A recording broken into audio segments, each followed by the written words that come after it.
그 포스코홀딩스 같은 경우는 최근 들어서 이제 리포트들이 많이 나오고 가장 이 증권사의 사랑을 상대적으로 많이 받는 것 같아요. 맞아요. 그래서 수직 계열화라든지 그다음에 특히 이제 그 자원 개발을 많이 하다 보니까 그 염호 뭐 리튬 염호에 대한 그런 부분들도 있고요.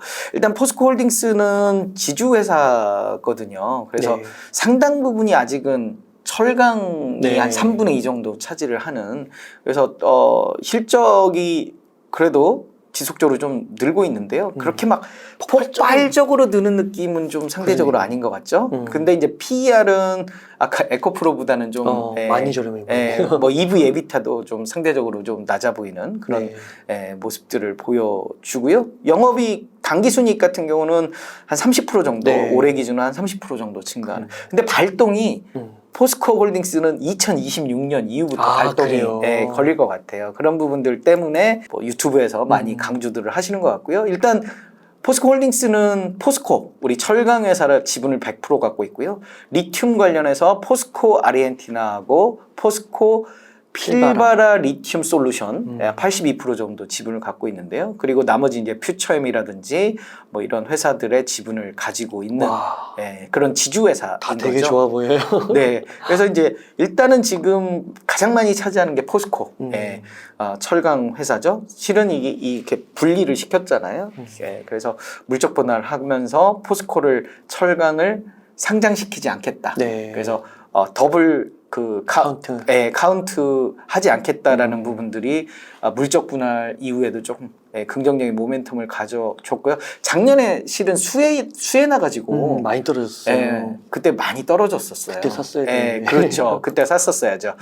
뭐 지나간 얘기니까요. 뭐 아직도 성장의 기회는 많이 남아있지 않겠냐라고 생각을 하고요. 포스코 퓨처엠도 보면 이 매출액은 LNF보다 적어요. 그러네요. 아까 13 얼마였던 것 같은데. 적어요. 근데 당기순이익은 더 높아요. 이게 왜냐면 그 수직 계열화 때문에. 그렇군요. 영업이익률이 상대적으로 높은 거죠. 그래서 이런 부분들 때문에 이제 포스코 퓨처엠의 PER이 50배가 넘어요. 그러니까 앞으로 갈수록 수직 계열화의 그러니까 양이 늘어나면서 수직 계열화의 효과, 영업이익률은 더 좋아지는 거 아니냐. 이런 부분들 때문에 포스코 퓨처엠이 상대적으로 좀 강한 면모를 보여줬고요.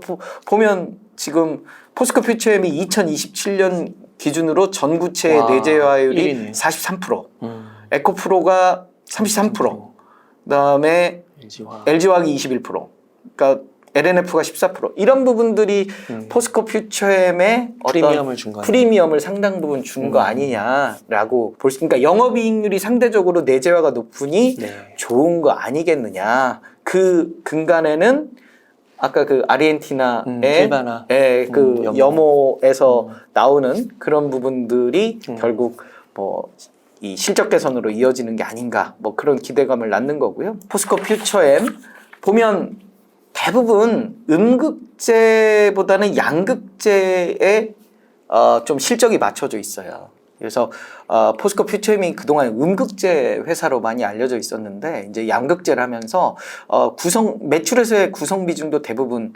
2025년 실적 기준으로 하면 양극재가 음극재보다 한 12배 정도 많은. 그렇다고 보면 여기서 음극재의 성장성보다 이 양극재의 성장성을 좀 주목해 볼 필요가 있겠다. 어찌됐든 한 8배 정도는 7, 8배 정도는 성장하는 거 아니냐. 지금 2023년이거든요. 근데 2023 우리 몇 년 전 대비해서는 굉장히 많이 올라왔다고 치는데 앞으로 한 8배 정도 더 올라가야 되는, 그러면 지금 주가에서 한 4, 5배 정도는 적어도 올라줘야 되는 시간이 필요하지만 그런 거고요. 제가 이제 2차 전지 마지막으로 좀 압축을 하자면요.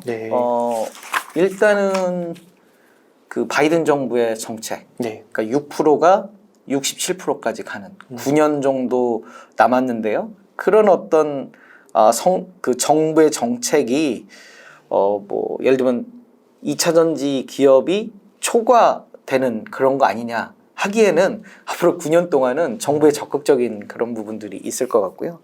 두 번째로는 실적 개선, 아까 보셨던 실적 개선과, 그리고 세 번째로는 그 설비 투자 증가, 이런 부분들이 결국 긍정적인 좀 모멘텀을 줄 것 같고요. 네 번째로는 전구체 개발이에요. 네. 그 전구체가 이제 우리가 기존의 2차 전지가 이런 모습이잖아요. 네. 그래서 양극재, 음극재 사이에 분리막이 있고요.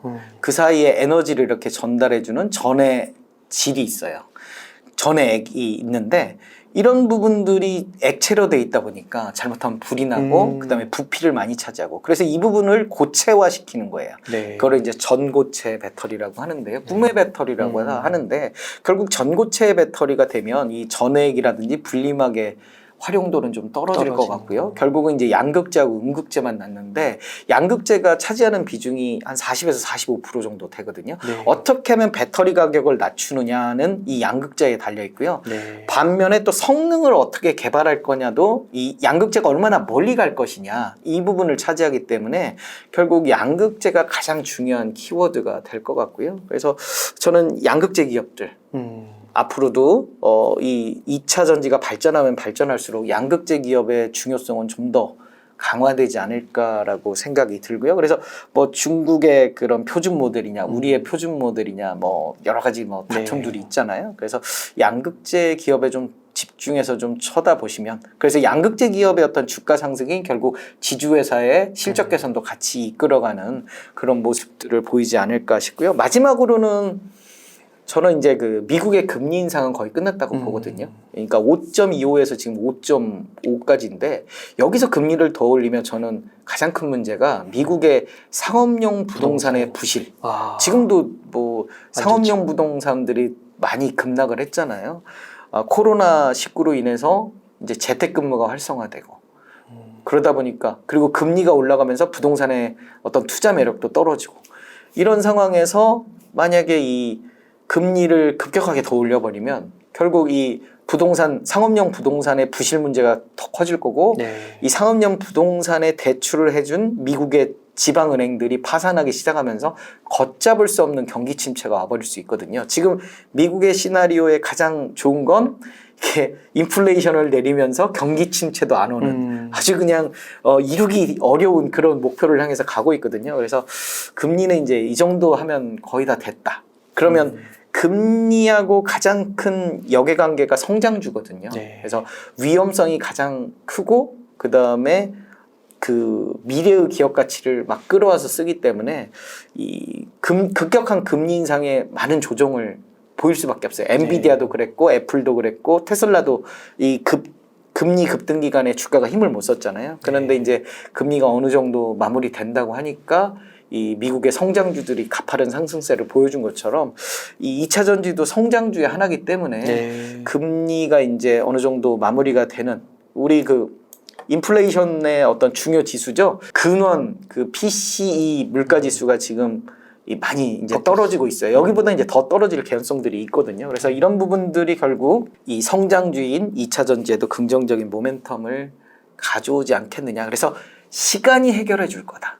시간을 기다리면 기다릴수록 실적 눈높이는 물론 2분기는 좀 기대치보다 지금 뭐 시장 기대치보다 좀 낮아졌지만 그래도 이게 아예 꺾이는 그런 분위기는 아니거든요. 그래서 계속 그 생산 캐파는 늘어날 것이고 그다음 매출액은 증가할 것이고 그에 맞춰서 영업이익도 늘어나기 때문에 뭐 시간을 기다리면 고점은 점점 저점이 돼가는 그런 모습을 기대한다고 볼 수 있겠습니다. 미국 전기차 시장 말씀해 주시면서 보니까 1위가 그 전기차 시장이 67%를 차지할 텐데 1위가 테슬라더라고요. 네네.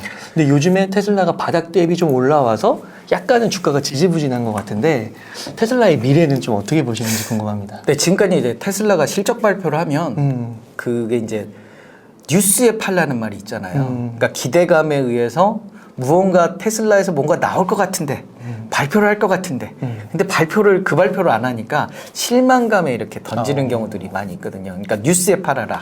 그래서 최근 들어서 이제 테슬라에게 가장 큰 관심은 트럭이에요. 사이버 트럭. 네, 사이버 트럭. 그러니까 우리가 듣기에는 이게 되게 큰 트럭처럼 생각을 하는데 미국 사람들의 라이프 스타일이 우리 같은 승용차가 아니라 뒤에 이렇게 짐을 좀 싣고 다니는 이런 차들을 되게 좋아하거든요. 그래서 작년에 그 차 판매 순위거든요. 이거 미래에셋에서 만든 자료를 좀 인용을 했는데요. 여기 보면 1위도 트럭이에요. 포드네요. 포드 트럭. 3위도 트럭이에요. 4위도 트럭이에요. 네. 7위도 트럭이에요. 와. 그러니까 7개 중에 4개가 트럭이에요. 그러니까 우리는 뒤에 이렇게 꽁무니 있고 그럴듯한 세단을 좋아하는데 맞아요. 미국 사람들은 안 그래요. 그렇구나. 이 뒤에 꽁무니가 이렇게 약간 요즘 SUV. 그렇죠. 네. 뒤에 이렇게 꽁무니가 이렇게 우리 사장님 차 같은 스타일이 아니라 이렇게 좀 편리성을 많이 추구하는 거죠. 그렇기 때문에 미국 사람들의 최애 자동차는 이렇게 뒤에 칸이 있는 트럭이네요. 트럭이죠.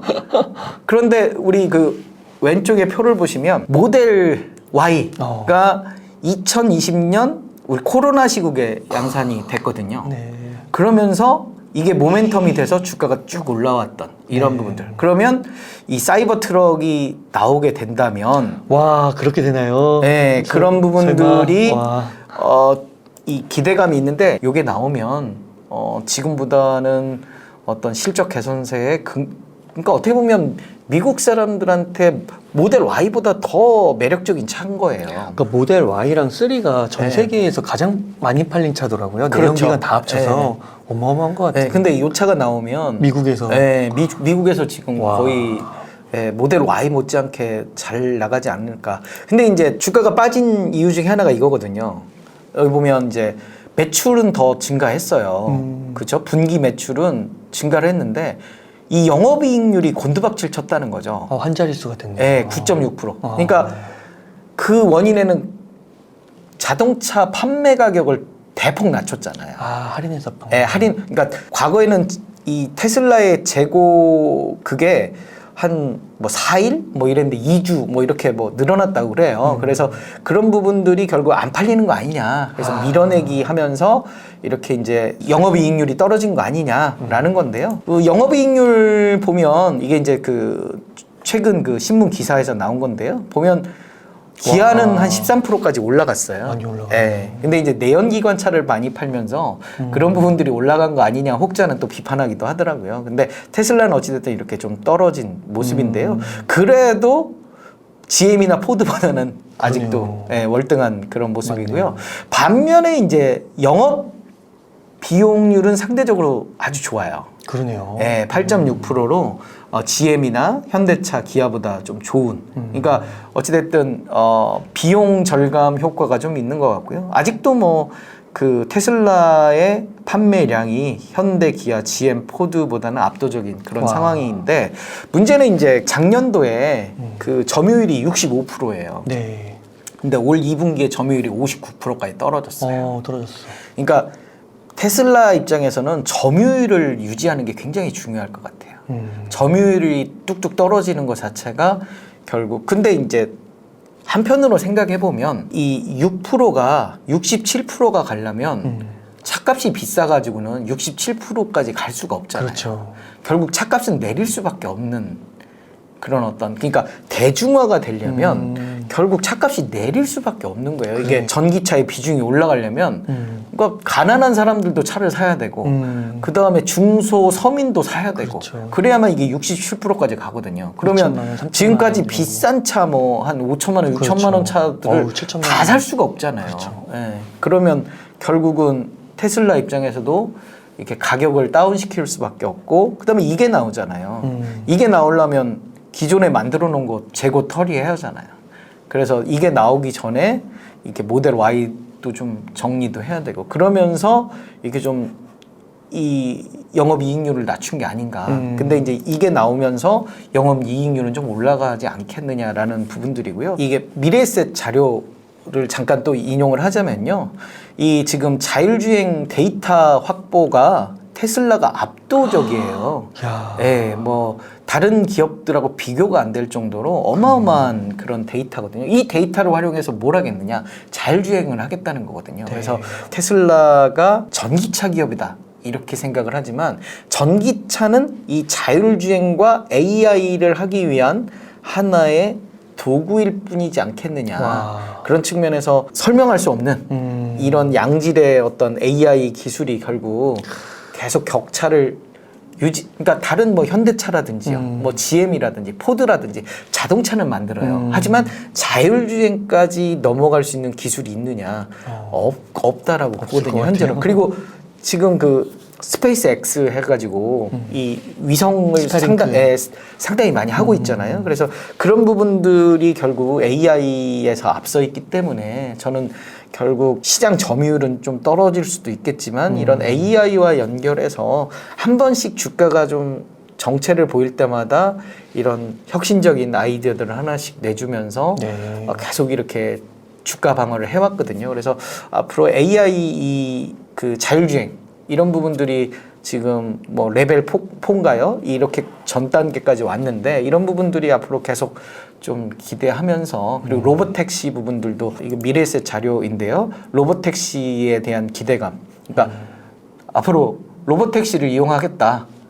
자율주행 뭐 이런 부분들이죠. 그래서 이런 부분들의 그 숨겨진 그런 어떤 경쟁력 이런 것들을 봤을 때는 그래도 좀 슬기롭게 시간이 필요하지만 슬기롭게 좀 헤쳐가지 않을까라는 기대를 좀 하고 있습니다. 관건은 앞으로의 주가는 요거 사이버 트럭이 나오면서 그러니까 미국 시장에서 나오면서 우리나라까지 오는 데는 굉장히 오래 걸릴 것 같아요. 지금 미국의 수요도 다 못 메꾼. 그래서 요게 나오면 아까 봤듯이 하나의 주가의 모멘텀이 이 사이버 트럭이 가져오지 않겠느냐라는 기대감. 그리고 요것도 하나 있는데요. 우리 도조라고요. 슈퍼컴퓨터. 네, 슈퍼컴퓨터. 와. 그러니까 이 슈퍼컴퓨터가 결국 새로운 세상을 또 열어주는 거잖아요. 그러니까 AI 기업으로서. 그래서 이런 부분들이 또 지금 로봇 기술도 굉장히 많이 발전돼 있잖아요. 그래서 이런 부분들 AI 기업으로서의 테슬라를 좀 바라봐야 되는 거 아니냐. 우리가 너무 전기차 기업으로만 바라보는 경향이 있다. 그래서 전기차는 하나의 도구일 뿐이지 AI 기업과 그거에 따른 기술 이런 부분들을 타 기업, 타 자동차가 과연 따라잡을 수 있을 것이냐 이런 부분들에서 상당 기간 좀 독보적인 저는 존재가 되지 않겠느냐라는 생각을 일단 하고 있거든요. 저 사이버 트럭이 나오면서부터 하나의 모멘텀이 좀 되지 않을까라는 생각이군요. 바로.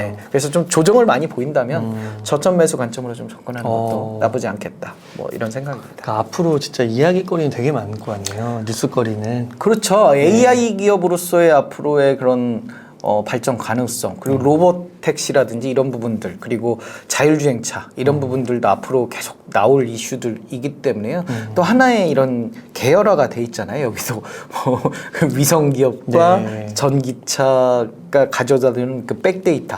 그래서 테슬라가 보험회사도 있거든요.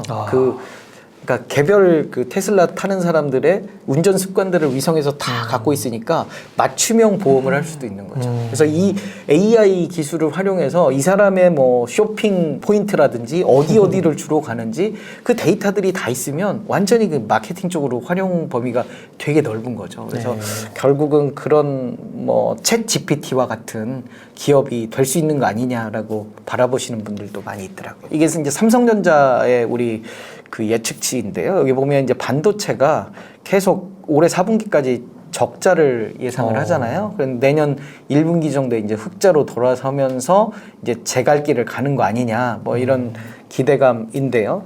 요게 조금 더 늦어지는 거 아니냐, 한 분기 정도. 그래서 3분기까지는 이 반도체가 아직 살아나지 못하고요. 그래서 주도주가 돼야 되는데 이 부분이 조금 지연되고 있다. 지연되고 있는. 그러니까 TSMC가 AI 반도체로 되게 많이 좋아질 것 같다라고 예상을 했는데 생각보다는 좀 늦어지는 거 아니냐, 뭐 이런 예측들이 있고요. 최근 들어서 삼성전자의 그 목표가들을 되게 올려요. 그래서 10만 전자까지 이제 목표가 올라왔는데요. 최근 들어서 이제 그 삼성전자의 목표가를 올리면서 좀 기대감들을 증권사들은 많이 나타내고 있는 것 같아요. 그래서 우리가 이렇게 이제 재고도 좀 줄어들면서요. 이런 부분들이 이제 실적 증가로 좀 기대를 하는 거 아니냐. 그런데 저는 조금 이렇게 한 번씩 이렇게 저점하면서 이렇게 사이클처럼 올라가는데 조금 시간이 필요한 거 아니냐. 3분기는 조금 시간이 필요한 거 아니냐. 그래서 좀 아쉽지만